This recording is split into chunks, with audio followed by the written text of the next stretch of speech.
Piece of the planet, you know what it is? A decent. Oh, the camera's slipping. But it doesn't matter, okay?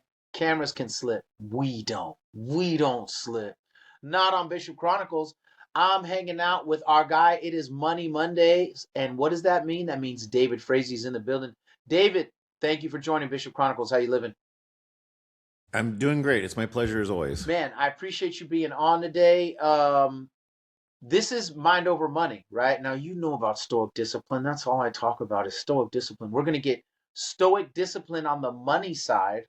All right. I was feeling kind of bad because we talked about the like the latte, right, last week, and how it kind of like leads into stuff. And then I found myself eating way too much during the course of the week, and I was like, this is exactly the kind of money that David thinks I should be saving. So I need more Stoic discipline, right? I need my to get my mind over my money, right, and have my money on my mind, like Snoop Dogg would prefer. But right after our podcast last week, the markets took a bit of a dip and people were in a bit of a panic. And so I kind of wanted to get your perspective on coming where you come from, as long as you've been in the space. What did you make of the dip in terms of the cause and the ripple effect? And is this a better time to get in because it fell? Because that's what one of my friends was telling me. Like, hey, when this is when you want to start trying to get involved. Tell me your thoughts. Actually, I would like to take it a different direction. And by the way, Okay. going back to stress eating, if it brings you joy, I'm not one to take away joy. The goal of this isn't to make you deprive yourself and eat rice and beans every day the rest of your life. It's to plan for the things that actually create real happiness for you. But the way your body physiologically responds to stress actually is part of what we're talking about today. So Right. we'll get into that here shortly. You know, when people ask me about the market, there's sort of a few things. There's weather and there's climate. So it may be hot today, it may be cold today. That has nothing to do with climate, which is what's happening over the aggregate of thousands of days over time. Mm, So we have cold days, even though the planet is heating up and we have global warming. So focusing on small instances of today's weather is missing really the deep point. And we can go into this a bit later, but if your goal was to, say, time the market, saying, I'm going to wait and just get in the market when I think it's actually on sale, it's too high, it's too low. I have the ability to see that. You will have missed all of the best days to invest. Your goal mm, should just be put it in, forget about it. Now that it depends on what bucket of money we're talking about. We'll come back to that concept. Last time, remember, there's short-term money, right. money for your savings account that has to be safe. Then there's the longer-term money. So I'm not a big fan of people trying to time markets, trying to say today is the day. I will say there's a general way in which our evolution conspires against us Mm, with money in particular, because when markets are on sale, we want to sell too and run away. When they're high, we want to get right, into right, it right, too. right, So our behavior is the opposite of what one rationally ought to do, and it's deeply wired into our mammal brains. We'll talk about the right, mammalian brain a lot today. right. Our limbic system makes us kind of The bad at this limbic stuff. system, it'll get you. You know what I'm And saying? we survived for 200,000 years on the African savannah, but we were not built for a surplus of calories like you're stress eating or for consumer credit. I mean, that we weren't adapted for that. And just to talk about the market specifically, I mean, this will be watched at different points in the future, but this last week, the president of the US decided it would be a good idea to threaten attacking another NATO nation to take over Greenland. And that is causing a number of $100 billion pension funds and governments across the world to start dumping their holdings in the US dollar, which is potentially going to drive up interest rates and set off some economic consequences, including inflation and higher interest rates for all of us on credit cards and adjustable mortgages. So self-inflicted wound, but as Maya Angelou says, all storms run out of rain. So this too Hey, shall. hey, that's why we like Maya. You know what I'm saying? Thank you.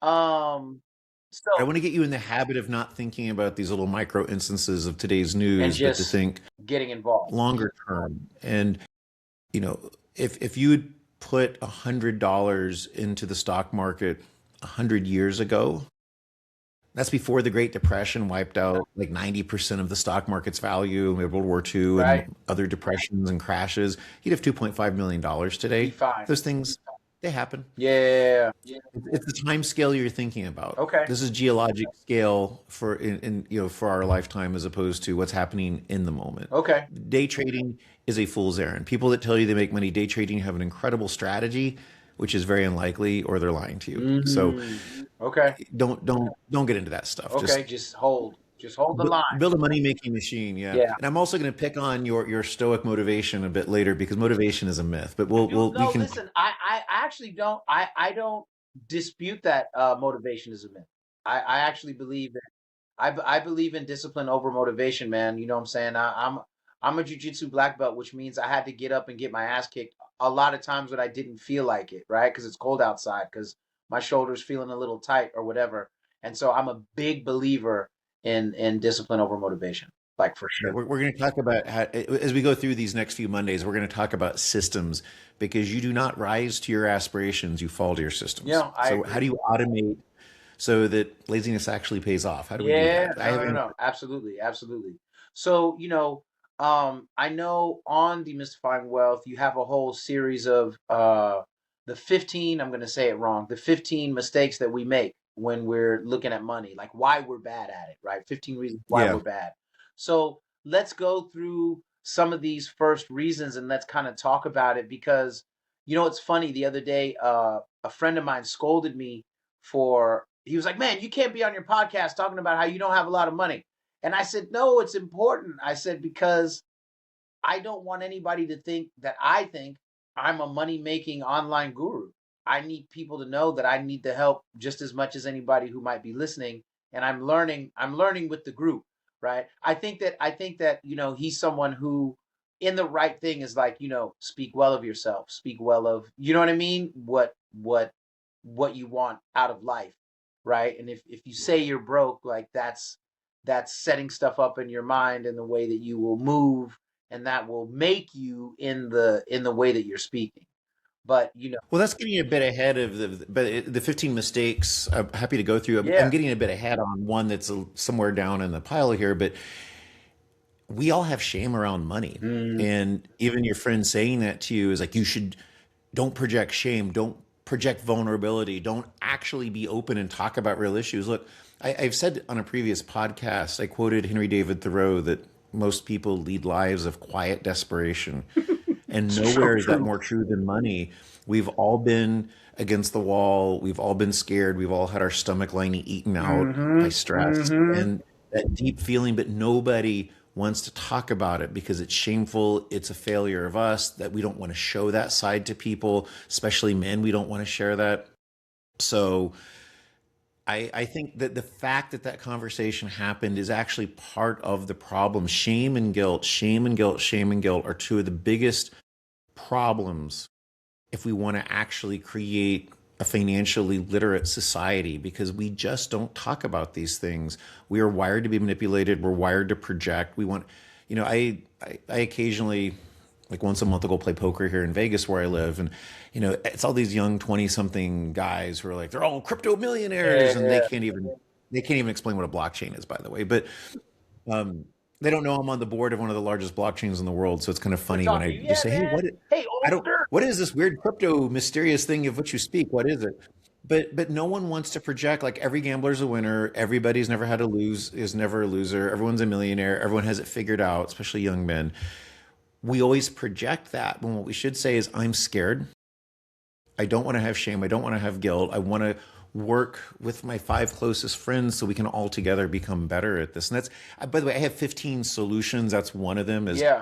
gang up with your friends and start talking about these things. Because look, if you think about this, if you spend 2,000 hours a year working times, say 40 years, and that's on the low side, most people work much beyond that. You spend 80,000 hours earning money. But how much time have you spent learning how to manage it, invest it, use it, and protect it? The answer for most people is Yeah, zero. it's a big dwindling, like not much at all. And so you only have to make money once, and the trick is just not to lose it. So what would you do? And by the way, I took the money back to the bank because keeping money in your house is You're a not very still bad. burning it? I had a friend be No, like, "He I try burned the not to. money." That's technically a crime, by the way, Yeah, is to burn watch money. out. Watch By the way, out. I had I can't remember what it's called, but the Department of Treasury has a form a bank has to fill out when you put more than 10,000 into a bank, lest you be a drug dealer. So it's like some sort of currency report. So I got one of those last week on me. Ah, look at you. So, All right. I'm just a troublemaker. A rabble rouser in the mix, no less. Another one. Um, so let's talk about these mistakes. Yeah. So what is the Well, first so mistake? yeah, the biggest, and they're not in order of necessarily what's important. I just they're in a Most common. sequence that logically builds up. And by the way, don't tune out. You want to be here in about 45 minutes because I'm gonna shake you to your foundations on a few points Yeah. that people really need to hear. And if, by the way, if you think you're good at money, and maybe you are, lots of people in your life aren't. So you should stick around for this whole time because you need to have a vocabulary and understanding of everything I'm talking about if you want to be able to work with people that are your friends, someone perhaps you're in a partnership or marriage with, your children, Mm, your parents. Everyone needs to know this. This is part of being a good adult. You can't be a man if you don't have appreciation for the vulnerability and the trauma and the fear other people have. I mean, your strength should be able to exude onto them too, but you can't if you don't have empathy or understanding. So this really is important. It yeah. truly is. There's one So, thing. so Oh, wait, real quick before you get started. To the listeners, and this is something I thought about right before we started recording. I want to say to the listeners and viewers, right? Like, understand that what demystifying wealth and what demystifying Silicon Valley offer are not life hacks, right? There's a lot of people out there that are going to run by you and say they got this solution for cash, they got that solution for this. Like, but what people actually do, look, this is, we're going to be doing this for the next few Mondays, right? But the real work and the journey is yours to walk, and that's a marathon, right? So don't think that you can listen to this episode or the last episode or the next episode alone and be like, okay, got it. That's not how this works. So please listen with an open head and heart so you can get the information that you deserve so you can win in the long run. Go. yeah, this is not get rich quick. In Yeah. fact, anyone who has that is selling. You're the target for the scam Yeah. Totally. or the pyramid scheme or the Ponzi scheme. Totally. So don't fall for Yeah. that. And one of the questions I ask is if you had a surefire way to get rich over time with almost 100% certainty, would you mess with it? And the answer from almost everyone is, yeah, I'm going to mess with it every day and prevent it. So why would you do that? And again, to quote Warren Buffett, the reason people don't get rich over time is they want to get rich, especially men. So you don't. There's a system that works. It's called math. So we're gonna work on that. So I get where I like to start on the 15 reasons why we're bad at money is the first one is we're very emotional about money. We relate to money in emotional ways. So often, by the way, I do have a little bit of money left here. So that's $1,000 here, and I say, if I Hey, gave you this thousand, what would you do with it? What would you do with invest it? it What is it? now. I was putting it in the Well, S&P, but before yeah, I would have. that's a biased answer. Like, but if I asked you like 2 months ago, right?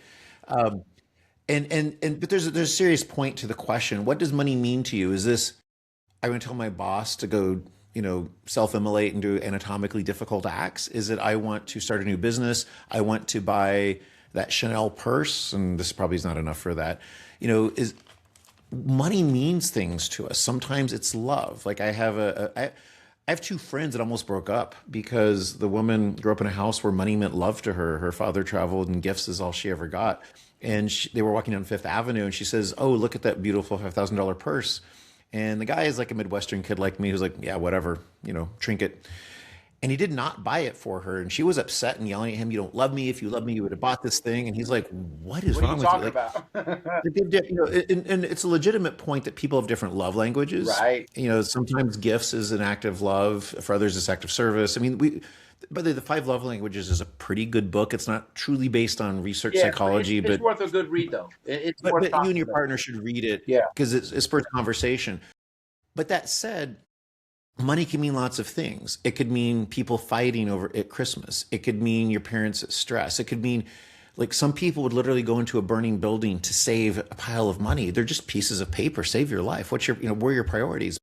Money has meanings. It can mean shame. It can mean the ability to have power. It can mean buying things for yourself. What does money actually mean to you? I ask people sometimes, what are your earliest memories of money? For me, my earliest memory of money that really made an imprint was my family had a small business that went bankrupt when I was in third grade, Mm, and I came home and they had the yellow tape around it because the sheriff had seized it, and mm, all the stuff they do.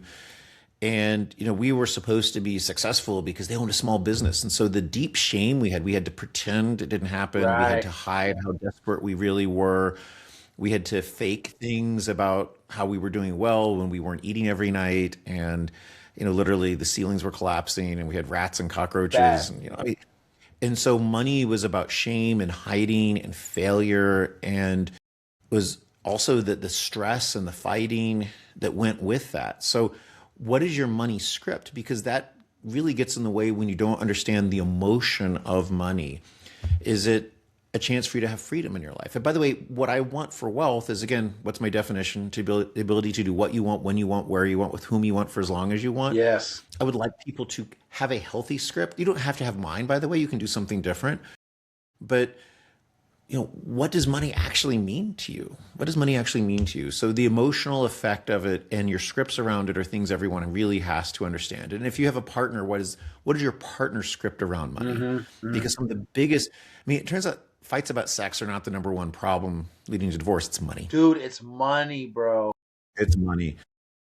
Sex is number two, but money Yeah, one. yeah, yeah, yeah.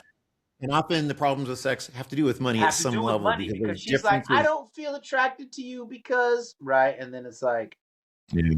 it's real. And and by the way, here's another money script, and I'll just throw this one out there. Is when I was poor and in my early 20s, nobody wanted me because they wanted the jerk, with a lot of money Mm, who treated them badly, yelled at them, and some of that's a trauma response totally. because when you're abused as a girl, love and your brain lighting up with dopamine from abuse, like Hmm. those circuits get all fused together, and so people keep returning because if you're safe and stable, that's boring, Right, right? right, right. But there's also a part of it where it is about money, and to this day, I'll give you a real example. So I have offered to teach financial literacy and entrepreneurship for nothing to UNLV. I live in Las Vegas. Right. It's a school where it's mostly first generation kids, and it's like what, the 80th or 100th ranked country, Yeah, yeah, college yeah. in the country, or maybe. It's not like I teach at Oxford and Cambridge and Right, right. London School of Economics, Stanford. I don't need it for my resume. It's like they're first generation kids like me. They're working poor. I want to help them. And literally, when I went in there, they gave me this proposal, and it says on page 2, I will pay them $95,000. I will pay them for the privilege of teaching like 30 kids. And I was No like, way. so this is where my money, the reason I mentioned now, this is my money script. I went into a rage. I was angry.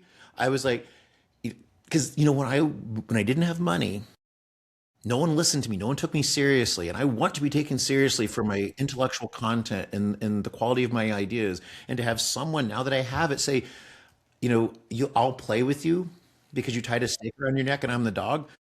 I cannot tell you how angry that made me. And I still to this day have those triggers of people value me for money. Like when I'm running programs on creating impact to help like Hmm. poverty and people hit me up for, raising money for some project. I was like, Get off. it just really is. So we all have scripts around money. I do too. It, I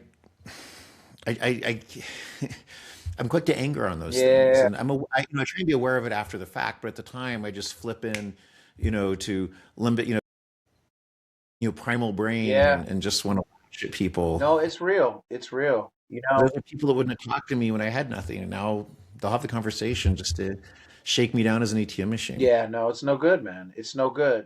So, what are some of the other reasons why we're bad at money? Yeah, I'll maybe just go through these Yeah. quickly. So, I talked about the second, which is we think wealth is money. So when I first was releasing my wealth programs, they by the way, they don't sell very well to men. Like women are 87% of all the viewing time. I can actually see the No, breakdown on my yeah, I dashboard. believe it. It makes sense. And so I brought in a group of young men to watch one of the programs and see a live presentation and give me feedback. And like literally to a person, their feedback was, I'm exaggerating very slightly for purposes of storytelling, but not Yeah. as much as you think. If I have the sports car and a woman in a bikini in front of the mansion, and this is a get rich quick scheme, everyone will watch it. And that's like, well, first of all, degrading women, real men don't, shouldn't need to.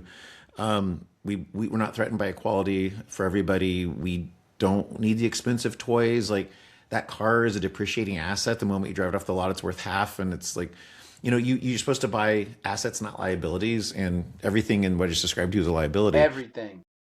And so we confuse the bling and the appearance, the, time and health are wealth. True financial wealth comes when money's working for you or not working for it. I mean, one thing I think about, and I've said this before, is you have to spend time for every bit of money. Yeah. And you can exchange that over time where the money is making its own money. Like once you have enough investments, they take off.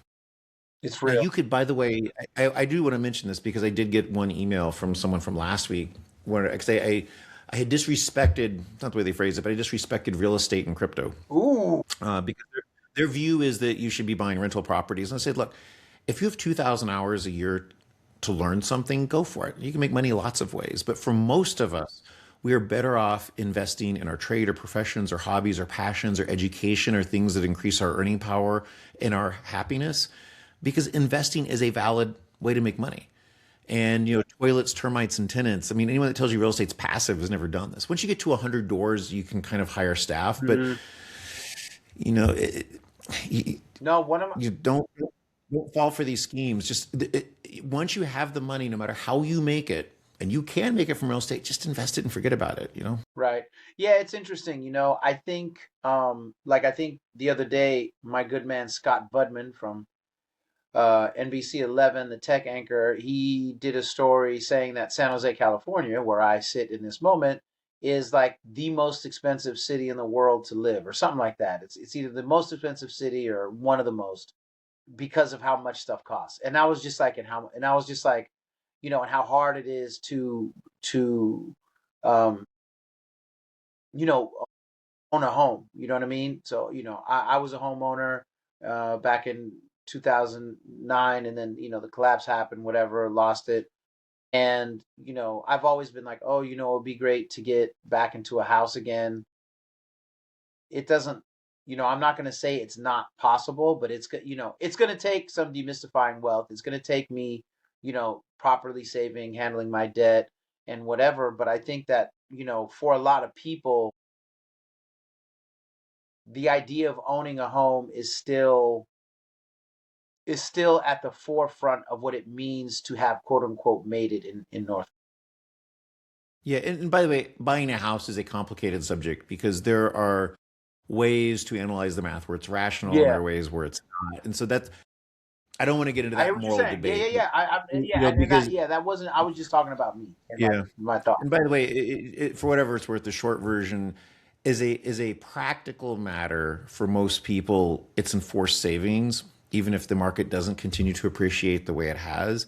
So it's not the worst thing to do, and you do have to pay rent somewhere. Yeah, And there are reasons why you might want to own, but let me just, so I can go either way on that, and that's just yeah, there's ways to model that, but I'd say something a little different here because a mistake related to all the things we've talked about is we use money to impress others. So are you buying the house because you want a place to live? I mean, you're investing long term, you want to improve it, you want to build, for example, a custom library like I did, right, right, right. or is it to look impressive? Because a lot of the things we buy is because we think that that conveys wealth. And unfortunately, when we're young men, women basically teach us that. Yeah, They judge us by the car and how we dress and the conspicuous consumption because it signals provider or whatever garbage people say. yeah. And but real wealth is invisible.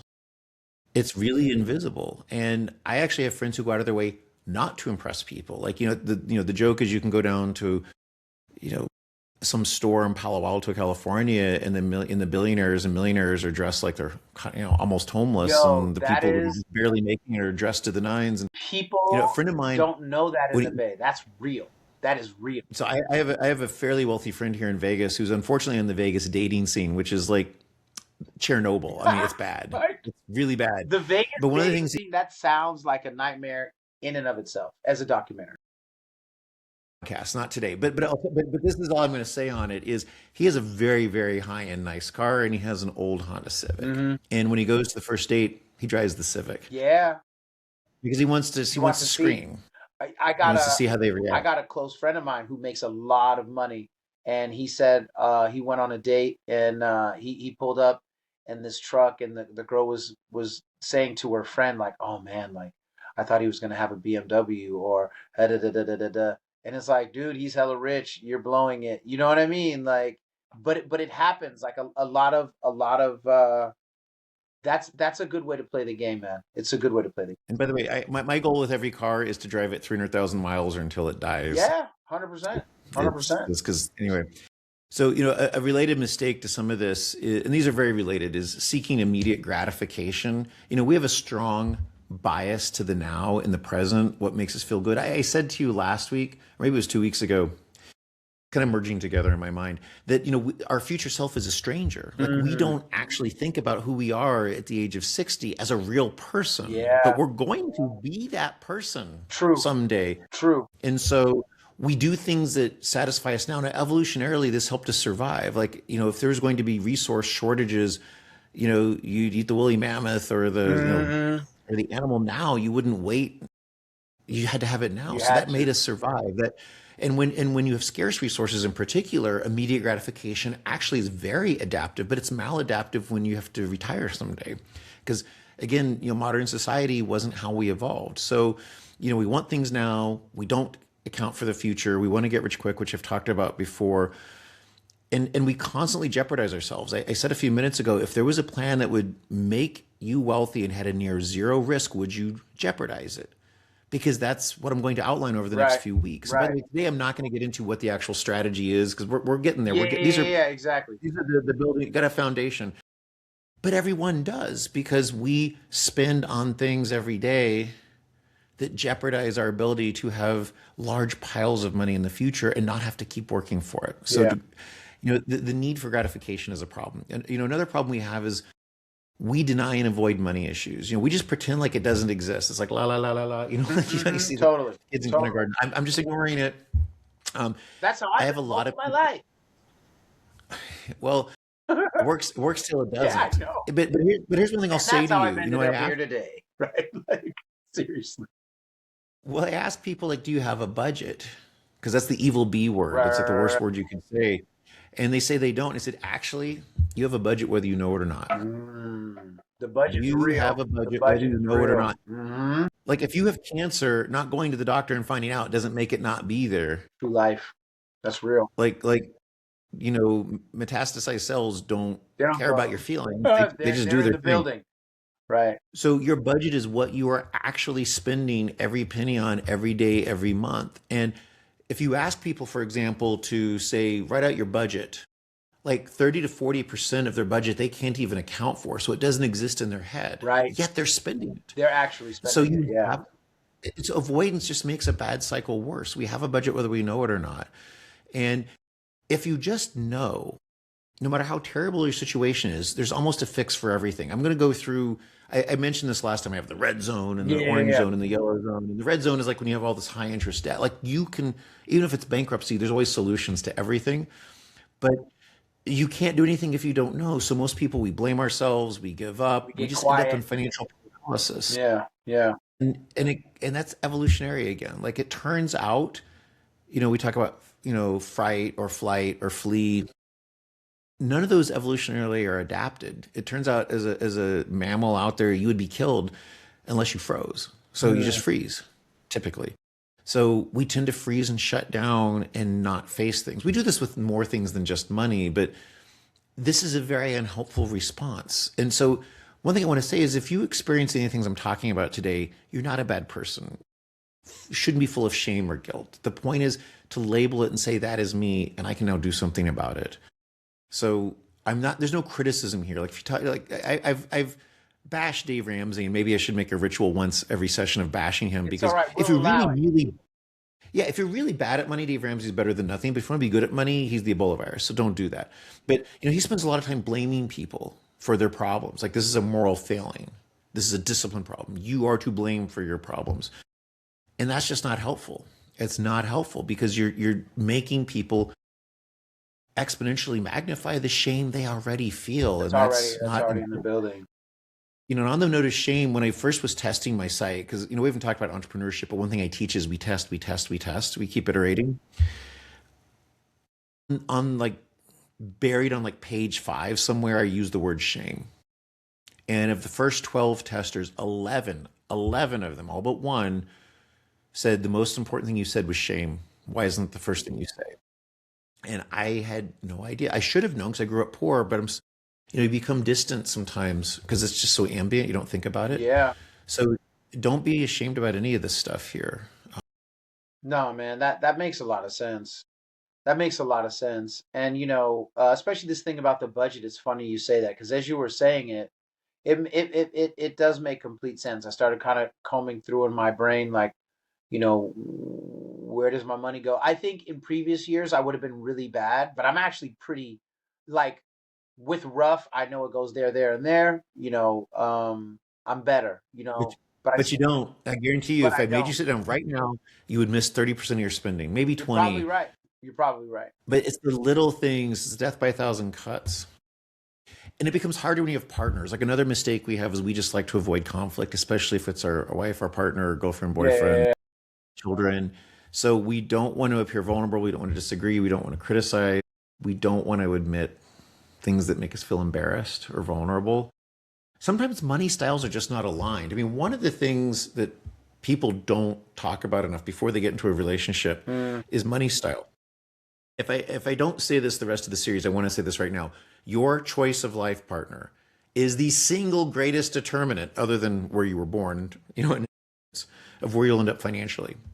And maybe even more important than that, because the people who have the most money often are the most broke. right. Your choice of life partner is the most important decision you will ever make. Yet we don't discuss, how do you like to spend? How do you like to save? What's important to you? What money Mm, script do you have?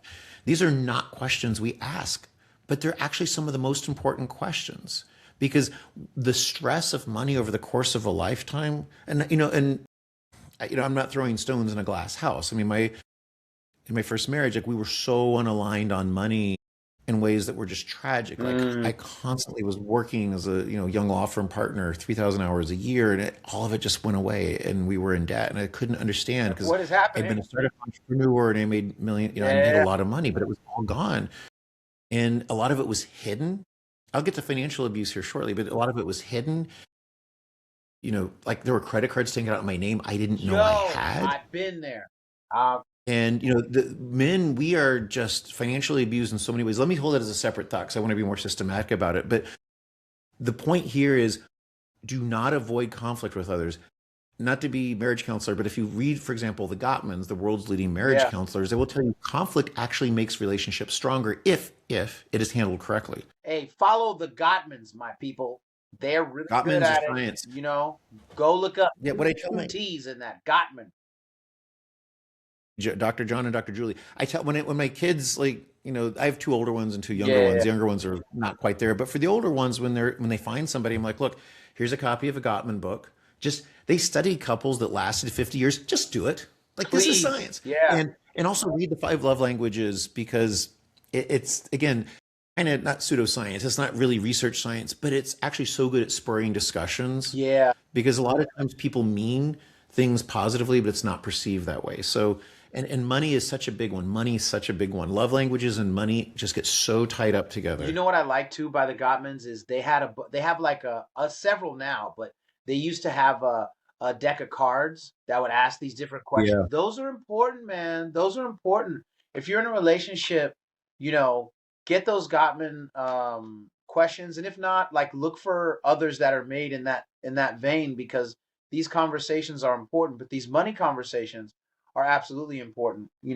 For me, coming out of a very hectic divorce and everything, and feeling like you're starting from ground zero after all the fallout, like this is exactly the kind of stuff that I need to make sure that my next relationship doesn't have this at whatever other problems there may be, it won't be this. And if it is this, it'll be to a much less degree because I'm coming in with better knowledge of systems and of myself. Yeah. I think a lot of men like me end up feeling like we worked our whole life, made all this money, and we end up where they get the house and the kids. and the spousal support so they can live with their new I boyfriend. got so many guys like that And in the resilient men's and group. you got to start over because you're just there as the mule to work and be abused. So there's a spectrum, and let's get to financial abuse here. So work up to it. So there's just innocent stuff, and I mean innocent like they don't. Your partner doesn't mean to be hurting you. They just have a legitimate unequal script. They grew up with two psychiatrists as parents, and Mm, they could just buy anything they wanted, and so mm, they don't think about it. And that's how hmm they feel, or they feel love. But when there's inequality or different scripts, things can start to get dark here pretty fast. Sometimes people can use money to control. Yeah, Sometimes men can do this to women, women can do it to men. Someone becomes dependent. You can literally keep people in abusive situations it's because they true. need money. It's And true. so you can take advantage of that dependency, right? So, and when I talk about family and money, we often devolve, and when I do this in live Q&A, people devolve into, should I loan my uncle the money he needs? And I joke and say, before Christmas, just put out on the Facebook group, hey, I need some money, who can loan it to me? And you do that so no one asks So you for no one, money. yeah, But yeah, yeah. but by the way, if you give money to family, you're never going to see it again, or friends. But going back to my main point, so dependence can create abuse, but you can also be abused because someone is actually really psychotically not psych. It can be all the way up to illness, mental illness, or it could just be because they're a narcissist, or the whole range. But you know, who controls spending? Are they honest and loyal? What if they betray you? Yeah, You know, I, I'm so burned. I have this kind of general recommendation that each of you maintain your own bank accounts, and you have maybe a joint account for certain things, and there's certain budgets that each person I believe in agrees. that. But I believe in that. I I am so burned. I mean, I don't want to give the exact numbers, but Yeah, literally millions of dollars have been thrown away. So the person who cheated and stole and lied walked away with everything, and I kept having to work like a mule. yeah, Financial abuse is a real thing, but it all comes because we want to love, we want to trust, we want to live up to the expectations that we're the provider yeah. and we're amazing, and we. So the problem is, say a malignant narcissist has no boundaries, At all. but a giver has no boundaries either. Yeah, and that creates a deadly elixir. You know what I mean? When And they so connect. good deeds get punished, and people who want to give and will put their heart into somebody are just manipulated and stolen from. And I'm talking right now like it's women doing this to men. It goes both It ways. So this is absolutely equal goes both ways. opportunity, but if you really focus hard in the beginning of a relationship on the scripts of money, but this can apply to business too. It's not just Hmm romantic hmm relationships, because all the time when I was a lawyer, I would have partnership cases where the different money scripts of business partners would be so divergent they had to break the company up. Right, So right. No, I've seen that before. anytime, I've seen that before in yeah, the valley for sure. yeah. So when money is not aligned, you have all sorts of problems. So again, they can go from we just have honest disagreements and different views of things, all the way to I'm going to steal from you and cheat and lie. And that is that's a problem. And we don't and no one wants to talk about it because no one wants to admit that they were taken advantage of, or they were stupid, or they weren't looking. Because saying I just wanted to trust and believe in my partner sounds hopelessly naive and foolish, but I did, and I I know you did. did, and a lot of people have. Yeah, I know It's more about your situation than most watching, and you were completely. I'm sorry, I got the man. shank, homie. But the I'm thing is sorry. that it's important. But here's the deal, like super serious. Inside the RMG, a lot of those men that are not married, that are coming out of divorce, almost all of them speak to some level of financial abuse that they didn't know about or didn't expect. Like it's a big deal. And the way that it impacts the way they see themselves, the way that it impacts um their empathy in the future, right? Because you got to talk a lot of guys down off that, right? And be like, hey, listen, Yeah, that woman you married is not the standard of all women. That woman you married does not represent all women who want to be married, right? So like, you know, you have to work on your emotional self and your financial self so you can see people more clearly and kind of vet. You weren't looking to vet because you idealized the person or yourself, right? Into believing some unrealistic things. yeah. I mean, look, there's in retrospect, I am partly blameworthy in the sense that I should have been vigilant, but mine was a crime of wanting to love too much and to want to trust. Hers was a crime of malevolence. Yeah. And and part of it's being bipolar, and there's some mental Yeah, issues, mental but health you know, is an issue here. but still, no matter whatever the reason, it costs me dearly. And Hmm. so, if I could talk to like 17 to 20-year-olds, have a heart, be humane, want to believe, want to love, but you fall into these traps because of the expectations of what men are supposed to do and what you're supposed to provide and how you're judged and what makes you attractive, and you want to be the hero. Who doesn't? Don't do that.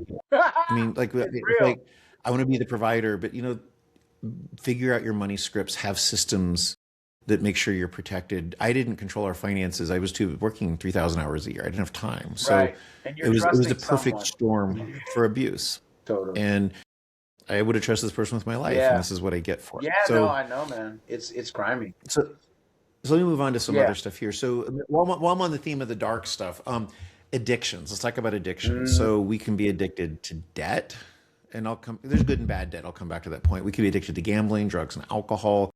sugar. Compulsive buying and shopping is a big one. Um, some addictions are like from trauma and mental illness, they're a way to numb. Some are moderately harmless or, not even worth discussing. But when you have addictions that are expensive, they can undermine everything you're trying to do. I think about, real addicts I've known in my life where they would literally destroy everything and everyone around them that they love and care about, everything that has meaning in order to get the fix or to Yeah. get the money for the hit or to fulfill the addiction. Because that's what the addiction is real. It's a monster. I mean, we judge that as a moral, you have moral failings, you're weak. But the Hmm. truth is, if your brain has been rewired by cocaine, you would sacrifice everything you love and care about, including your family, to get the money for the hit I've seen and I've to feel that seen high again. alcohol do it. I've seen meth do it. I've seen crack do it. Like it's really real. You know what I mean? And even for what we might consider the lesser addictions, like I said, raising my own hand about sugar, you know, I've seen people be addicted to bad food, you know what I mean? And lead them straight Yeah. into the grave and ruin all kinds of other potential just because they couldn't put the Big Macs down. You know what I'm saying? And so, you know, this issue of addiction and even addiction to purchasing things, right? Like that shopping thing, and that tends to be more, I think, with women, but I've seen it with Yeah, men too. stereotypically it's a female trait, but men do it too. Yeah, men Yeah. do it too, you know, because they want to have the new car, they want to have, you know, the cool jacket or whatever, and it's like I'm not sure that's necessary. You know what I mean? And little by little, it'll drag them down, and by the time they figure it out, the credit cards have just dragged them into debt hell. Yeah, and by the way, we're going to spend in a future podcast a lot of time talking about debt Hmm. because I really want to pound that point, Hmm. and we talk about the red zone. But I'll just say right here, not all debt is evil. Like some debt is educational debt, which actually leads to earning power. I mean, some doesn't because colleges are there's the profit machine. They Yeah, yeah, don't care yeah, about your totally. well, you know. And also, I'll just say this if I haven't said it: is education is a way of whitewashing accident of birth is achievement. So it's it's not that you're wealthy; it's you achieved. No, you were just born wealthy. Yeah, yeah, yeah. But anyway, there are good debts, or investing in a business, or investing in earning power. I mean, those are things that you have to invest in, and that helps you actually get out of poverty. But when I say addiction to debt, I'm talking about people who have $120,000 of credit card debt and make 80,000 a year. So we're going to spend a lot of time in the red zone because this is a lot of people. We're over $1 trillion in credit card interest rates or credit card balances as the United States. Like we blew through that a few years ago. So let's maybe come out of the dark side a bit and come back to our brain. So one thing I'll say, for a lot of us, math is hard. I don't mean that we can't do the math, but there are certain concepts that we weren't wired to understand. But before I do that, I got to tell this story. When I say the phrase "math is hard," you may not remember this, but I think it was the late '80s, early '90s. Uh, they had the talking GI Joe Yeah, doll, yeah, yeah, yeah, yeah. and they had the talking Barbie doll, and she would say, "Math is hard. Let's go Yeah, shopping." yeah, yeah, And that's so right. people they bought them both, and they switched the voice boxes. So you would buy a Barbie who's like, "Eat lead, Yeah, Cobra, vengeance is yeah, mine," yeah. and GI Joe would say, "Math is hard." I remember those. So there's no point to the story. I just had to I was mention it. just But reminding you. I am on a stream of consciousness flashbacks, but for many of us, math is kind of hard because our brains weren't made to easily grasp concepts that are actually important to this. Last week's episode was all about exponents.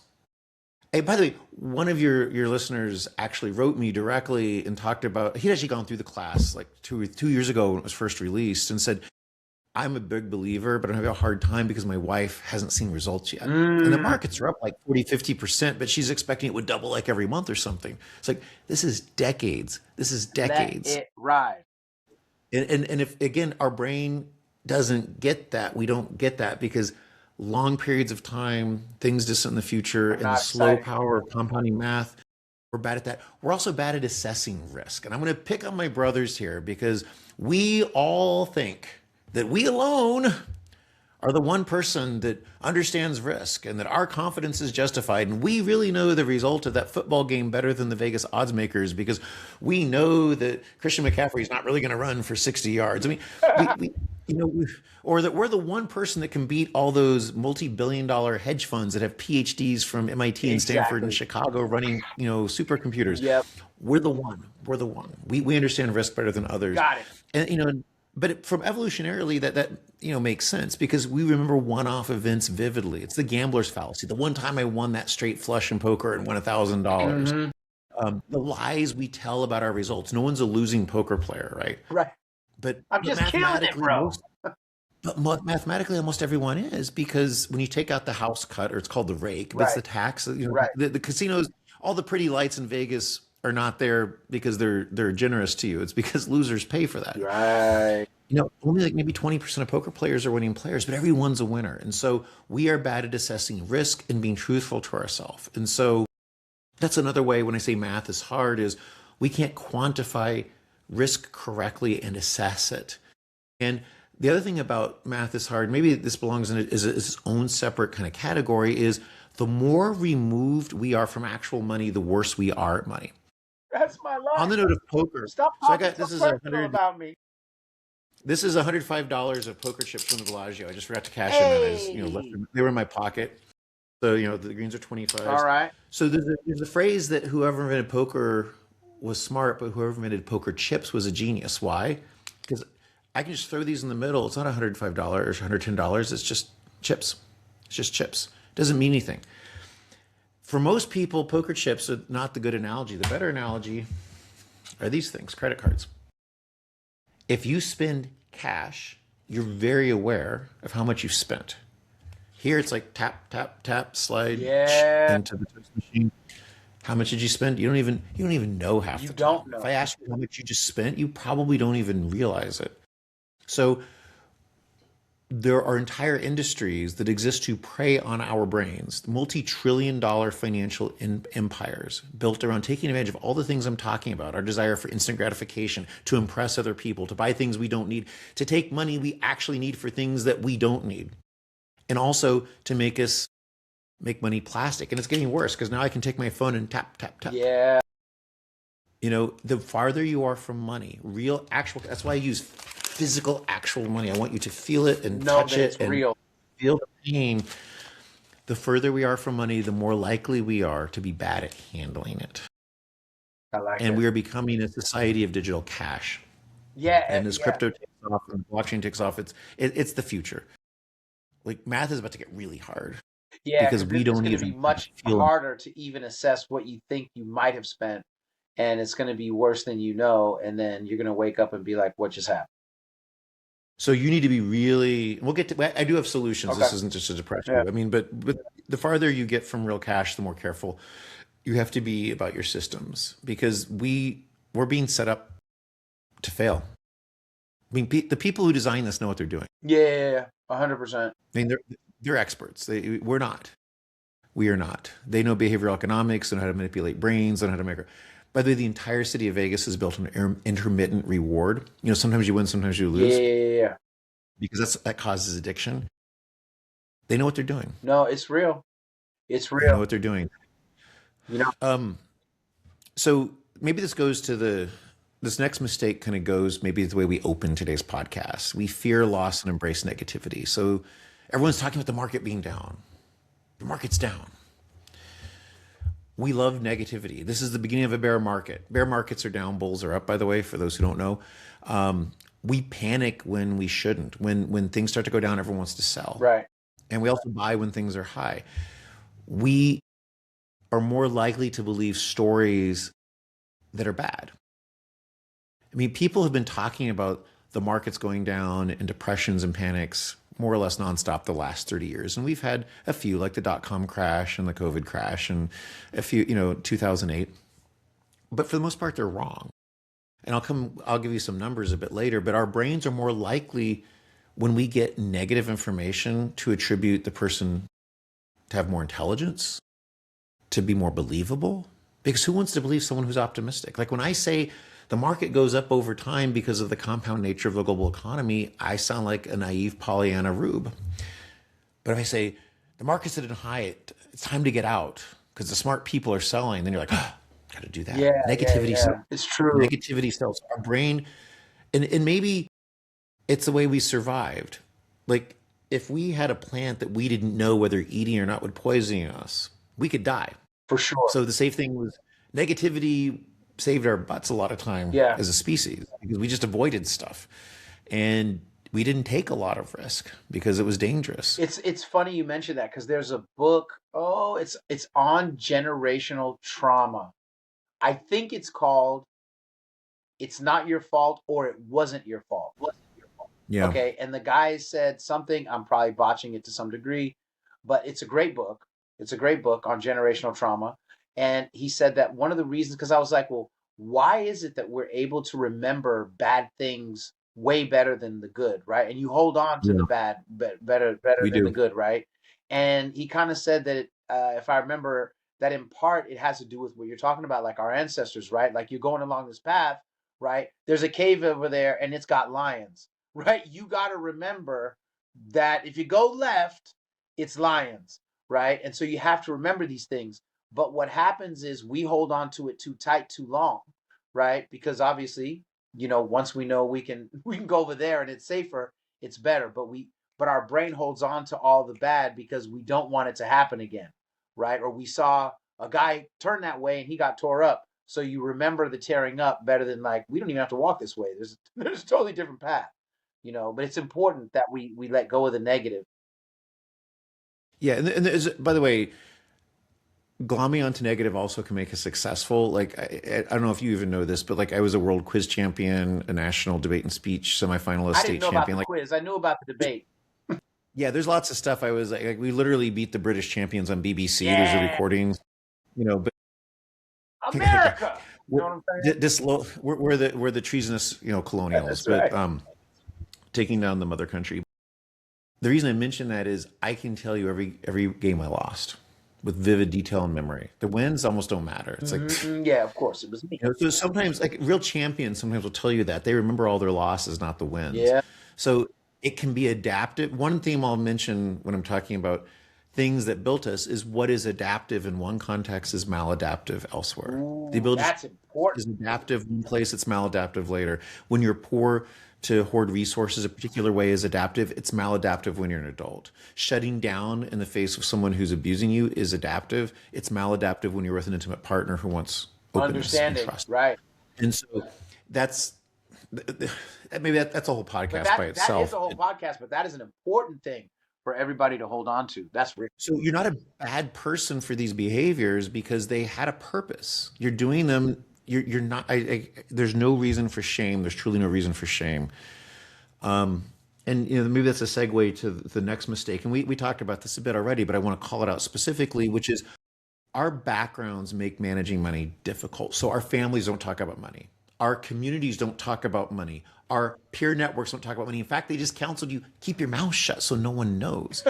And we don't have role models that are actually accurate. The role models are these fantasy projections that we think people should have. Like I've had lots of financial troubles in my life, and I alluded to some of them, with an ex-wife, but we've all felt stressed and like literally at the bottom of the well, not knowing how we're going to get out. We need models that are accurate. When I talk about entrepreneurship, one thing I say is most of what we have is entrepreneurship porn, meaning Mm, it's the people who made it are like, I'm the hero of my story. I was the great Greek god who, Yeah. against all the voices of negativity, I saw the future and I persevered. And that's not what happened. They almost died 20 times. You know, they barely made it. They had to get a bailout funding from their VC. Yeah. Were nearly fired for sexually harassing the secretary. Startups are ugly, messy business. It's true. And there's also survivor bias. Like you look at the ones that made it, but not the ones that failed. Mm, And so we don't have real conversations about money. This is maybe a bit off topic, but when I teach, I often show this diagram. You may have seen it. There's a diagram of B-17 bombers that returned from bombing Germany back to England, and they showed where all the holes were, where they were hit. And their goal was we need to reinforce, because the B-17 bombers were a death trap. Those things were just flying, you're going to die. Like, how anyone made it back is actually amazing. And so the initial impulse was we're going to cover where all the holes are. And just to, they're on the outer parts of the right. wings, some of the middle and some of the back. But that's the wrong answer. And it's easier if you can see the visual. So go stop and Google this and see the diagram. But it's survivor bias because those are the planes that made it. Where were there no holes? Over the engines, over the cockpit, over the middle, and so where you needed to reinforce were the places with no holes Right. Woo. because those are the planes that didn't make it back. Because you have to assume hits are distributed equally. Right. And so we Dang. study, even when we talk about money, we talk about these models that are survivors. And so even if we get accurate information, and like even most of the books, like, there's also like Rich Dad, Poor Dad, completely made up, fabricated story. There's no truth to it. Even when people tell stories, Wait, wait, wait, they're wait, not wait. even Hold on, hold on, true. hold on. You can't just say If that they are because true, are you telling me no, they that what's his Google name? it. What's that guy's name again? The Kiyosaki, Yeah, What is it? Kiyosaki's alive. No, it's all made up. There was never a rich dad. People have researched his history in Hawaii. It's all fabricated. I mean, as a parable, maybe it's interesting. There's some good stuff and a lot Right. of bad stuff in there. But even when we are taught money, And that guy's in tons of that's debt. often Did you know wise. that? He's in like $1 Yeah. billion of his own debt. And he's like, I don't care because now I'm so much in debt. You just got to come and get me. But dude, that's a horrible, like when we talk about the irony that the guy that would run that empire would be nearly a bit, because of who he was, he could always get more money. And he just Yep. kept burning and burning. And like, I don't know what his situation is now, but a few years ago I looked and it was bad, really bad for him. And but yeah, and then you have like Dave Ramsey, who I mean makes $30 to $40 million a year, basically conning people with. I mean, I get into that in a separate episode, but he was bankrupt before. He's an evangelical like preacher who just decided to come build Just this like pivot. multi-level marketing, with Financial Peace University. But so what am I trying to get to? We don't talk about money in our community, in our churches, in our friend groups. The stories we have often are false, Yeah. and we don't study people who don't make it. We don't study the plane shot down. Because if you want to know how to help people, you gotta look at the people that don't make it. So someone asked me this actually earlier today. I was on a call with a friend. It was an early morning call because she lives in England. And she's like, we should study you to show how people get out of poverty. I said, actually, no. You couldn't. Well, you can, but you're not going to learn very much. Like, what about the 10,000 people who didn't? That's who you should study. I'm the plane that made it back. Woo. And maybe I'm not. Maybe it was random and chaotic and quirky and not useful information. That's So deep. you got to study the people that don't make it. And that's why we have to have real stories. And the way you get real stories is people actually talk about the pain and humiliation and the mistakes, which none of us want to do. Mm. So it's important. I'm getting ahead because I'm going to get to solutions. But one thing I'm going to tell you is a foreshadow is start having real conversations with your friends about money mistakes you've made, about investments that lost, about those relationships.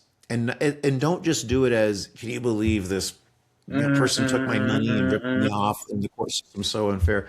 Go beyond that and talk about what were the actual behaviors that led to the financial abuse. So we start to see and recognize this with each other. I like that. I mean, we don't have these real conversations. Um, Let me get into a subject that may take a little bit here, which is poverty and scarcity. Okay. So there's a book, I don't think I have it behind me, but there's a book by these two economists, one's from Harvard and I think the other's Chicago, but they set out to study scarcity of resources. Most of it is about poverty, but it's also scarcity of love, scarcity of time, but mostly about money. And it blew them away what they discovered because it turns out poverty rewires the brain, scarcity rewires your brain, trauma rewires your brain. They're very closely related. If you do research on the connections among violence and poverty and trauma and scarcity, it's the same stuff. So when you have scarcity of resources, you have a degradation of cognitive function, literally up to 14 IQ points. Mm. Just from scarcity even if you're like in a test environment and are playing a game of Monopoly with half the money, you'll start to exhibit some of these characteristics and like That's crazy. And if you live this every single day of your life, so lower cognitive function, you will take bigger risks and live fast because you're trying to get out. So you'll take on more debt and you'll take bigger risk and buy lottery tickets when like literally half of that goes. It's a tax on the poor. Lotteries are a tax on the poor. Let's be honest. You have lowered ability to see the future or to value the future. So you have less trust in it. You don't plan for it. You focus on the immediate here and now. I'm kind of conflating trauma, scarcity, poverty, and trauma altogether here because they're very related physiologically and biochemically, but there are differences, especially of degree. But if you take more extreme forms of trauma, you start to numb yourself. Like addiction is one of those, or alcoholism, or drugs and alcohol are a way to numb, so I don't have to live the pain. Maybe you're hypersexual or asexual. Maybe you begin to cut yourself. Not like suicidality, No, although I suicide and knew people depression. that cut Yeah, themselves all the time, and it's really because frightening. yeah, and maybe you just eventually learn helplessness because I've been hurt so many times. I won't even try opportunities. I can become a hoarder. I can become obsessive as a saver. I think about my grandparents on my mom's side. They were Depression era babies and they didn't trust banks. They didn't trust stock. And so literally he would bang holes in the walls of his house, taking the drywall out and put money in there. And one of my uncles who lives in that house now, because my grandfather passed some time ago, is finding money every so often, like from the 1950s and That's 1940s. crazy. I mean, he was a migrant farm worker during the Depression.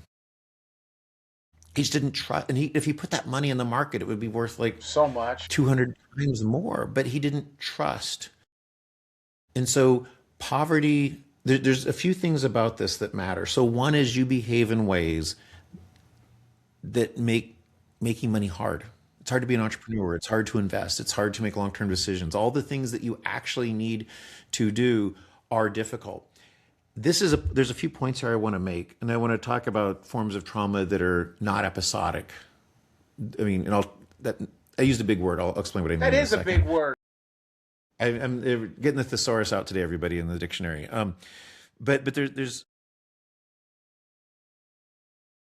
when we design programs, for example, social programs, we need to take into account the reality of where people are. Most social programs, most government programs, most programs for financial literacy don't take that into account. Like when I was first designing this, I ran sample programs for my kids' friends. Right. So, they went to like Ivy League schools like Columbia and Harvard and whatever. And I also ran programs for my housekeeper's kid Okay. who, and, my gardener's kids and their friends.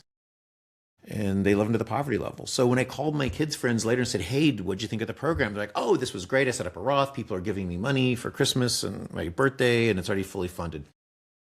I call like my housekeeper's kid, say, "Hey, whatever happened?" She says, "Oh, I may have mentioned this story to you before. Like, my boyfriend's car broke down.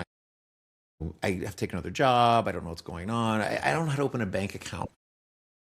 I don't know what it's called. Is it a brokerage? What were you saying? Savings? I don't Yeah, know what I'm it's supposed to like do." it's all just scattered info that doesn't. And so even the ability to make basic decisions is harmed.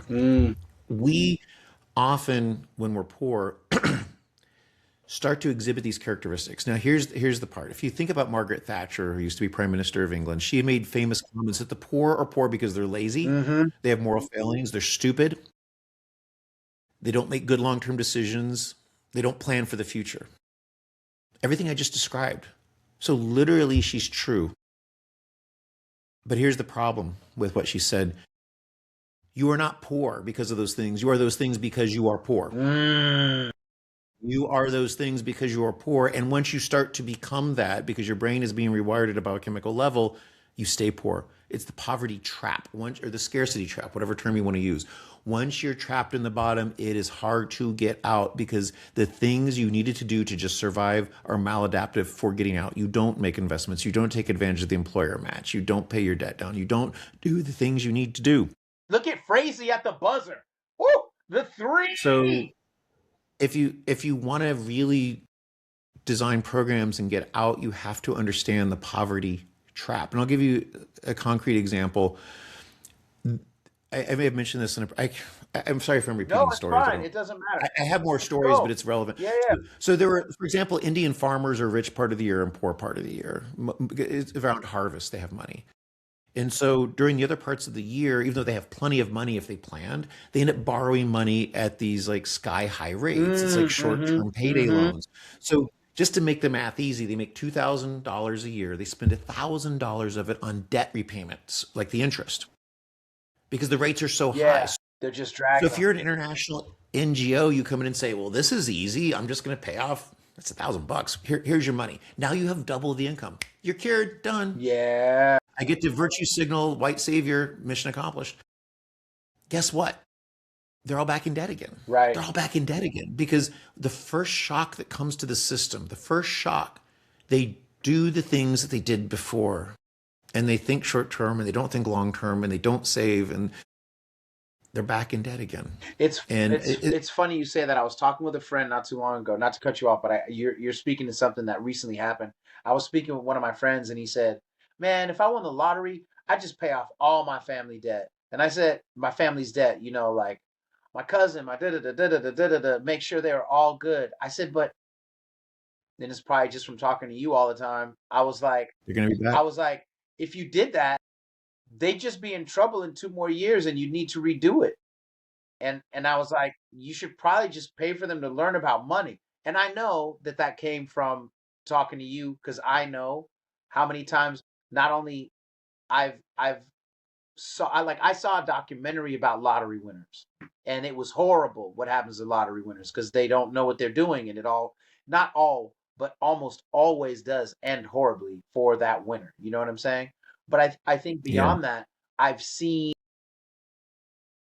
people's parents die and the money comes into the family, and then the brothers and sisters start fighting, and then they lose the house, or they say, well, let's just sell the house, and then everybody takes their pittance from whatever they got in the house. Nobody reinvested back in real estate. It all just kind of gets spent slowly and awkwardly, and then nobody has won. You know what I mean? So I've seen that, or I'm going to pay off all my debt but not learn anything about money, and then they're back in the hole after having, top tier credit for 2 years. You know what I mean? So, Yeah, and I've helped a lot of friends I grew up with, especially in my 20s, and they all were right back where they started within a year or two. And I didn't have the vocabulary I do today to understand why. So mm-hmm. that doesn't work. That doesn't work. But you have to understand that if you really want to help people, because people, it's not a permanent curse. I mean, people can heal, people can be better. There's ways to treat this. I want to mention one other point about episodic poverty, and this is important to think about too. Episodic means a single episode, like you're a victim of sexual violence, or you're in a war and your friend Mm-hmm. was blown up by an IED in front of you in Afghanistan, or you're a victim of crime or part of a natural disaster, or maybe it's a small series of events. You're with a Mm-hmm. relationship with a person who financially or otherwise hurt you. Mm-hmm. There are lots and lots of treatments out there, and this isn't a trauma discussion, but everything from EMDR to brain spotting to sometimes therapeutic ketamine, which repairs glutamate receptors. There's Yeah. lots of treatment, Yeah. Microdosing and mushrooms. yeah, and a lot of them revolve around trying to heal the damage that's done. Because part of what trauma does is the hippocampus, which encodes memories, is shut down, and so you never close the memory. So a flashback literally is your body thinks it's happening in real time, like this is happening today, right now. So my heart rate goes up and my breathing goes up, and I'm stressed because your body doesn't know this happened 20 years ago. Mm-hmm. The memory was never closed. So a lot of these techniques are about closing that.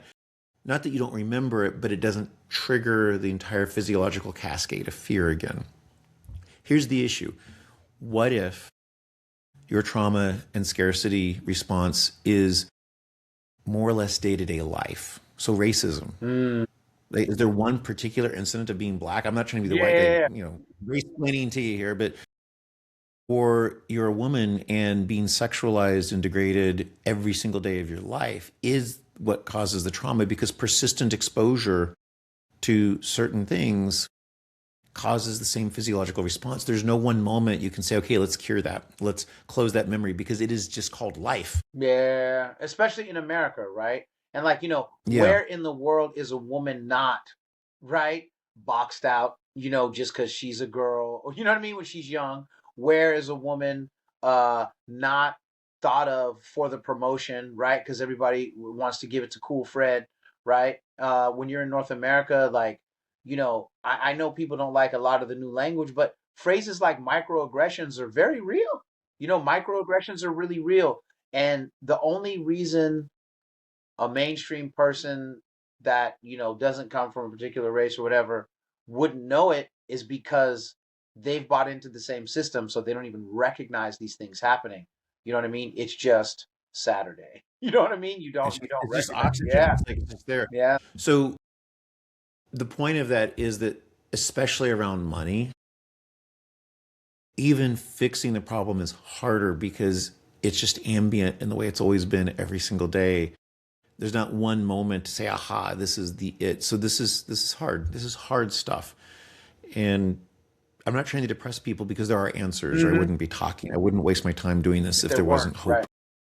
right. But people have to be honest and sober about everything that's involved. You need systems, institutions, and understand narratives and mindsets, especially those from slavery and caste systems and colonialism and decades of poverty. I mean, these things are real. They're not made up in people's head. People are not weak. They're not deficient. They're not moral failures. In a different time and circumstance, they would be entirely different people. It's true. And, but for the grace, any of us could be that again. Absolutely. And No or just question. be it for the first time in some cases. So let me just blast through some of these Yeah, yeah, last few yeah. mistakes, because I get wound up about No, this. it's It's real, and it's a conversation that needs to happen. And that's what I'm saying. Like, for the viewers and listeners, like, this series is not for the hustle. This series is for those that are really seeking to understand and get clarity. But go ahead. and I want people to really be compassionate and understanding about this, because you will be well meaning and make all the mistakes I did trying to jump in to save people when they don't have the tools, and you don't have the tools to know what you're doing. Yeah. So if you want to save people, there's ways to do it. So another issue is we see ourselves as victims, Hmm. and the system is rigged. There's no way to increase my earning power. I can't get a down payment on a house, so I have the lattes, right? Hmm. Um, I have so many of my kids' friends, especially in their 20s, like, late stage capitalism, the system's rigged, I can never buy anything, your generation ruined everything, I'm just a victim.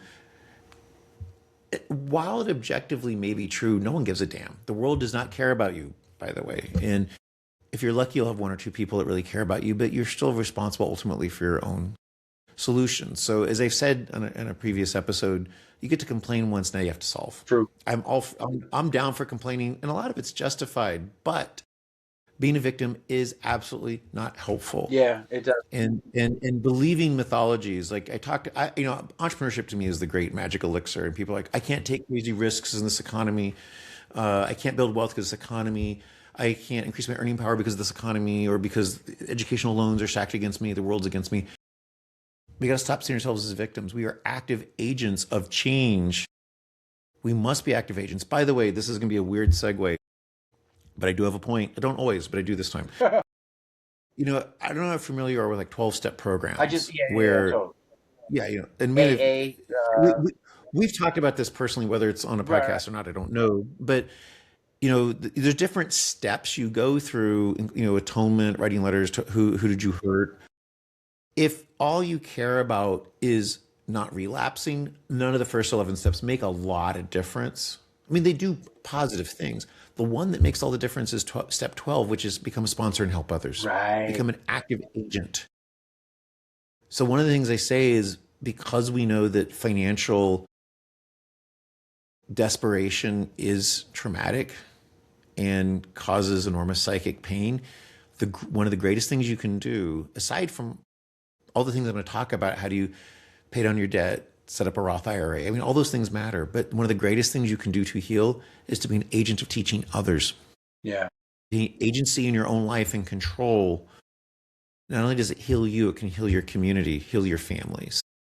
And that, we don't learn financial literacy, which is not just cheating ourselves of the knowledge, but it cheats us of the ability to help other people and to become a viral node. So we need to have this knowledge. Yeah. We need to help each other. The financial, I don't know if war is too strong of a word, but what is happening to the middle class in this Feels like a country, what war. is happening to the poor, there's a certain subset of the population that's engineered a lot of it and is profiting wildly from it. And that can't be undone. But we can fight back by becoming agents of our own change and then becoming agents of other people's change and sponsoring them and learning how to be productive and how to communicate that and how to transmit that through generations. There should be honest conversations that we have with ourselves, with people who are our friends, with our children. By the way, my kids don't listen to me, but their friends love me. I'm like, they call me, they're like, "Hey, I'm getting this credit card. Which one has the best points? Or how do I book this miles ticket?" Like I'm the guru for all their friends, but my own kids Yeah, don't like listen to me. whatever, Pops. Keep it moving. Like I don't know anything, Yeah. That's hilarious. I but think that's most we dads need, though. We go through that. yeah, that's what we sign up Yeah. for. But it's right next to the clause on dad jokes. Is no Yeah. one listen? Your kids don't listen to you, but we need to do better. We need to do better. So maybe let's talk about some positive things, like what can we Yeah. actually Let's close this positive. What you got? Yeah, let's kind of. I'll be fast. I was not fast the first time, but I really hope people pause and listen to this Yeah. because there is a lot here that matters. And if we want to talk about why we're not good at money, when you start to hear the accumulation of what we've been talking about, it almost feels like impossible. It feels like it's a lot like you're buried under 10 tons of granite and rocks. How are you going to possibly get out? Well, first thing you do is take control of your life. Forgive your past mistakes. Whatever happened, happened. You can't go back. Right. You can't fix it. So just simply deciding you're ready to learn and that you're now an agent of change and that you have control, forgive yourself and prepare to move forward. Yeah. Decide what you want money to mean to you. Make a conscious choice. How do you define wealth? You don't have to define it my way. How is money going to be a tool to positively allow you to achieve the goals that you have? And they don't have to be my goals. They can be your goals. Yeah. You want to travel. You want to build a school in your community. You want to leave a legacy. Whatever it is, what is the meaning of money? Because if you don't consciously define it, the world will define it for you. It's status and keeping up with people and showing off and bling. Create a plan. That is what we're going to do the next few weeks. I'm going to show you how to do that. Don't go out and invest yet because we haven't gotten all the tools yet. Right. One size does not fit all. I'm going to give you some principles because when you are lost, I want you to find your North Star. Just as those going to any, in American history, those escaping to freedom followed the North Star. That's right. There were rivers and there were forests and there were, vigilante groups, and you kept the North Star. When you're lost, what's your North Star? How do you know if you're succeeding? Are you doing enough? What tactics are going to get you? These are the kinds of questions I want people to start thinking about. I want people to build habits and I want people to build systems. So habits are very hard. You are not weak or a failure for a lack of willpower. You just lack good systems. There's lots of books. I think I've talked about Tiny Habits. You mentioned, I think, Atomic Habits. It's all built around the brain science of how we rewire our brain. And the answer is don't do big things. You do small things that build to bigger things and then bigger things. So there's triggers. Go buy the book Tiny Habits by B.J. Fogg. He's a Stanford professor, or any of the other ones that rely upon the scientific research are fine. But you want to build habits and you want to build systems. So one of the things I'm going to show you in this next part of the series is how do we automate things. So you want to sit down maybe one day a year and say, I'm going to figure out what the flow of everything is going to be. So paycheck hits on the first, on the second, this amount of money goes to this account, this goes to this goes to this goes to this. It's automatically done. Yeah. You set up once and you forget about it. Yeah. I'm literally, small steps. Can I tell you, I'm literally, that's my next task starting next weekend. Like that's the thing I'm going to do. Well, I still have some stuff to show you before, because you may But whatever it is, let your systems work for you, and the things, set it up right. Yeah. Um, Next thing you can do is build support networks. I've talked about this a bit already, but surround yourself with people who share your values. There's all these research studies that show we become the sum of the 5 people we spend the most time with. True. So make those people with ambition, with discipline, with kindness, with empathy, who talk about money. Make your life partner your ally. Like I say, it's your most important financial decision you ever make. Peer pressure is not always negative. It can be positive. Right. Maybe peer pressure says, hey, I'd love to go do that crazy thing with you, but let's make sure your Roth is maxed first, and then let's do it. Yeah, that makes sense. And go through programs like this with friends. Watch them together and talk about it. There's a joke of much of my male friends in college had is, let's watch a subtitled movie and talk about our feelings after. It was kind of the running joke about, being men. But talk about money. Really talk about it. Not like, look at my new sports car. Yeah. But I'm making bad decisions. Look at all the things I did. Here's what I'd like to do. I'd like to achieve these goals. And just honestly share your failures. Find a mentor. And by the way, a mentor who knows what he or she is actually doing, not people filled Just with talking mythology. crazy. Yeah. I was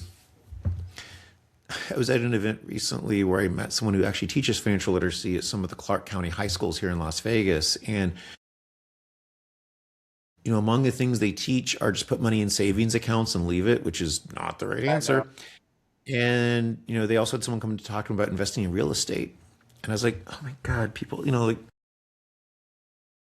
you got to find mentors that actually understand the fundamental principles. Right. Before you get to crazy outside stuff. And by the way, savings account is just always the wrong answer unless it's a high yield savings account. Let's do that next week. Slow yourself down. If you're going to make a big decision, like say if it's more than $100, whatever it is, it has to sit in your Amazon cart for 24 full hours before you can hit the button. Or you have to ask your partner or your friend about it. Right. Or you have to borrow it first to make sure you really want to use it. Do you really want to learn the theremin or the trumpet? Well, maybe you borrow one before you buy it.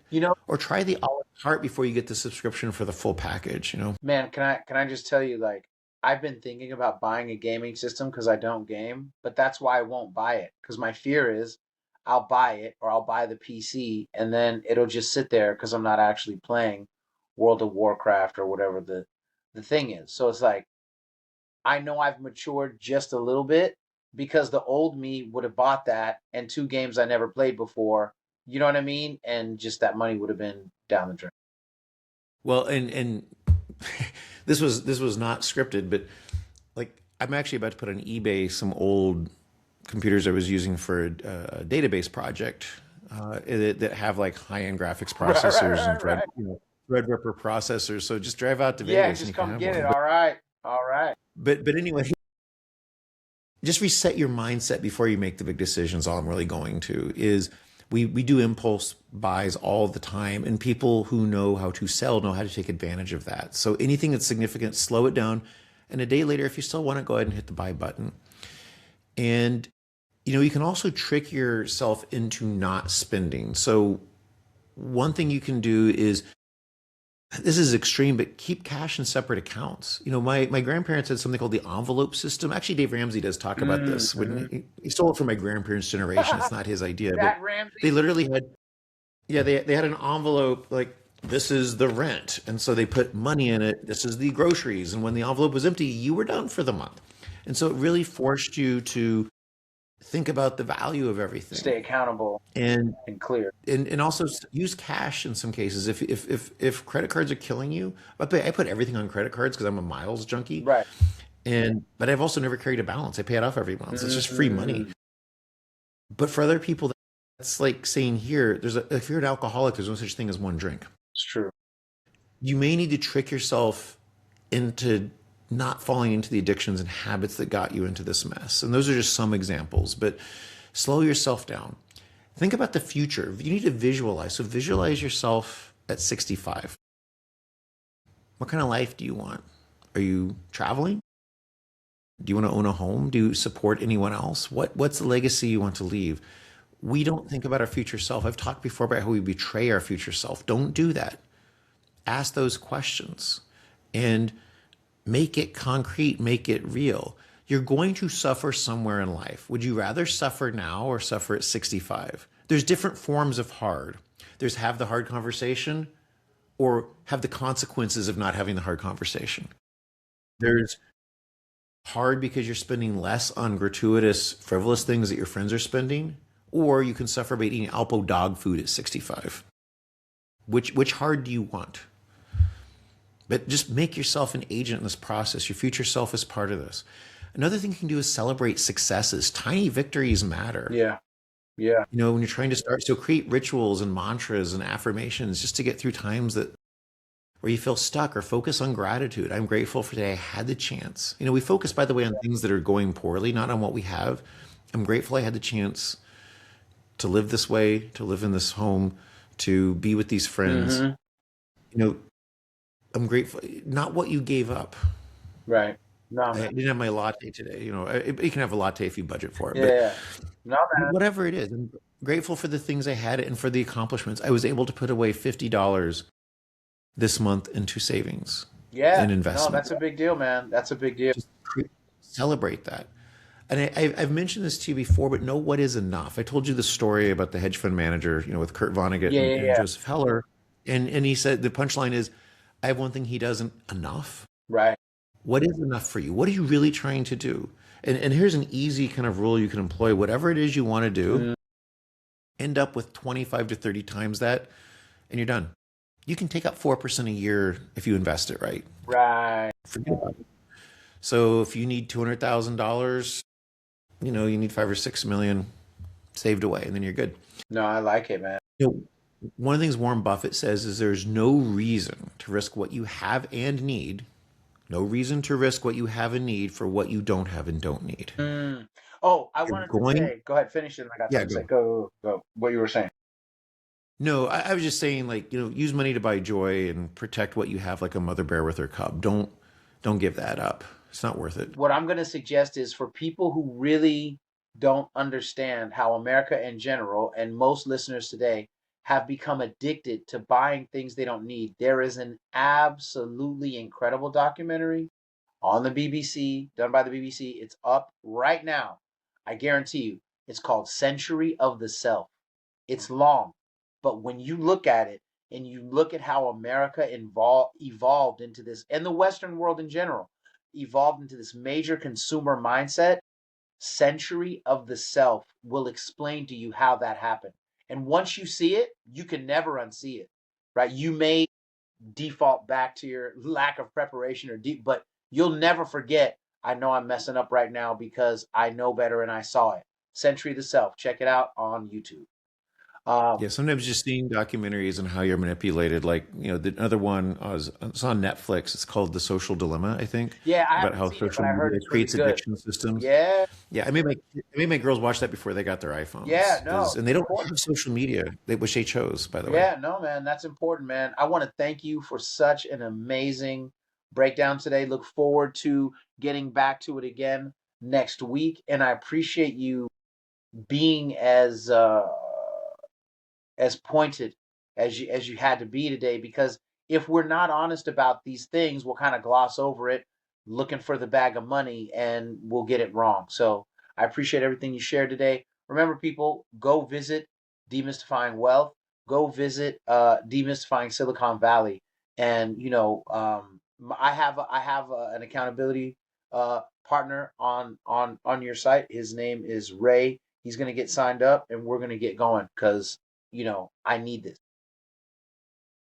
It was my pleasure. And just to foreshadow, next week, I'd like to talk about some of the basic building blocks. I know we're not getting to what people want, which is how do I Yeah, start yeah, investing? But last week, you know, how exponential works. yeah. This week, you know, the psychology of it and Mm-hmm. why we're bad at this Mm-hmm. and how to get your mind over it.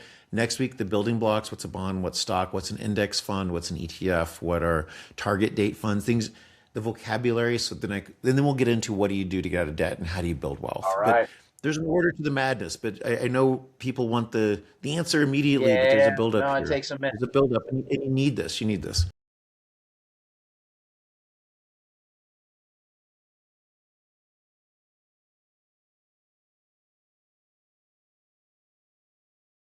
I appreciate it. Talk to you soon.